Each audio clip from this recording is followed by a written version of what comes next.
Hi everyone, Ray again. This is a chair that I built while I was in architecture school for Design Charrette. And yes, your eyes are correct. This is nothing but plumbing pipe. Off-the-shelf plumbing pipe that you can get anywhere. I'm going to go over the details, but check it out. It might look uncomfortable, but I use this chair every single day. And it is comfortable. The first thing I'd like to discuss is the plywood. Now, this was 14-15 years ago, and the plywood I purchased from Home Depot. And if you look at it, it is actually a 13 ply, 3/4 of an inch thick, 13 ply, I believe it's a Baltic birch, and they no longer carry it. You can no longer get this plywood out of Home Depot, which is a shame because as you can see, it's actually quite beautiful. It was my plywood of choice at the time whenever I made anything. But one of the key features here is, and you might see this joint right here. So the seat actually has a tongue that goes through the back, and the back comes down through slots. And we'll take a close look at that. There you go. So you can see how it's joined, and you can see how those tabs are. It has to clear the pipe anyway. So that is how I ended up designing and building it. And if you can see here, the seat actually only touches in 2 spots. Actually 3 spots. Back here, and then up here at the floor flanges. Let's take a closer look at the fittings. From the back, we actually have quite a good look at some of the parts. Now, these here are elbows, but they're not standard elbows. They're reducing elbows. So this side is 1 inch, and this side is 3/4. And as a matter of fact, you can see right there, that's the 1, and that's the 3/4. The 1 inch floor flange, which is what these are, is very expensive and very large. So in order to get the strength out of the pipe for the chair, I made that out of 1 inch and reduced them to 3/4 of an inch for these flanges so they'd be smaller, and I'll save a little bit of money on that. These are close nipples, here and here, a T, another T, another close nipple. I don't remember the length of these pipes, but you can kind of guesstimate on that. And then on the riser here, this is quite important. So this riser here is 1 inch, it tees, and it goes across to 1 inch. But right here, I reduce it. Now, I've got it reduced to 1/2 inch. And the reason, if you step back, is proportion. So for the support of the back, you don't need 1 inch.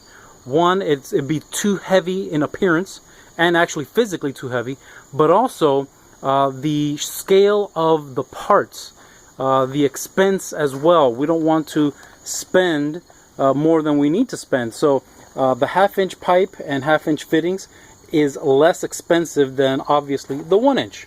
So this is a reducing bushing, a 12 inch long nipple, and I believe these are 6 inch long nipples here, a T, an elbow. Now this is also a reducing elbow. It reduces from, let's take a look at the other side. You can see here it's a reducing elbow. Reduces from 1/2 inch to 3/8. Now again, this was 15 years ago. I'm not sure if fittings even still have this. And the reason for this reduction, again, was for the size of the flanges. You can see here with my hand, they're not too big. They're actually quite diminutive in comparison to these. So for the purpose of scale, they actually look a whole lot better. As you can see, I flipped the chair over so we can get a better look at the other fittings. Now, one little detail that I also did here is, if you notice the spread, and this is just felt to keep it from scratching the floor. Looks like I need to replace that. If you look at the spread in the front, it's actually wider than the spread in the back.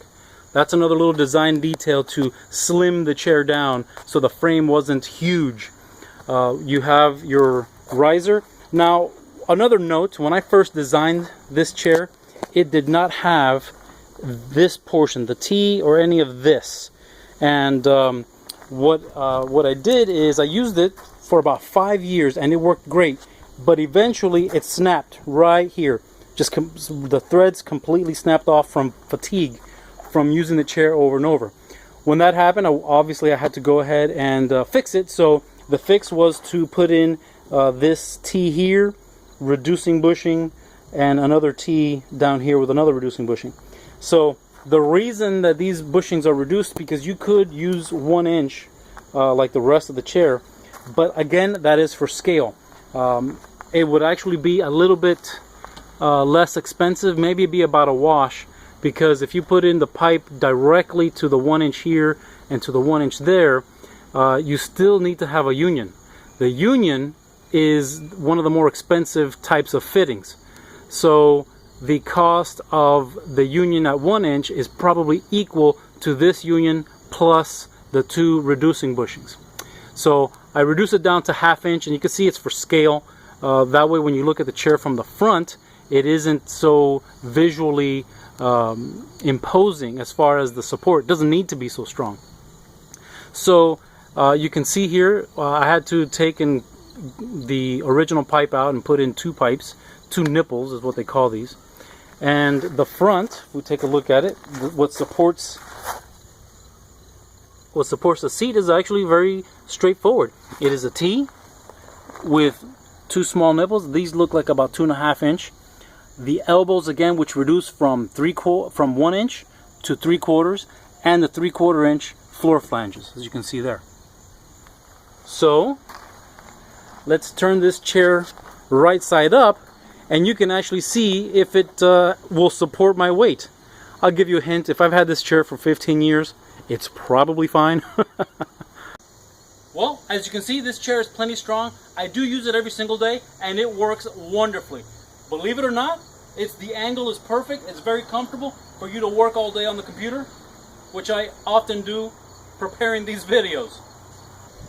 So, thank you for watching. I hope you like this video. And while you're here, please don't forget to subscribe, like the video, and leave a comment. I do read them all, and I will respond. Thank you.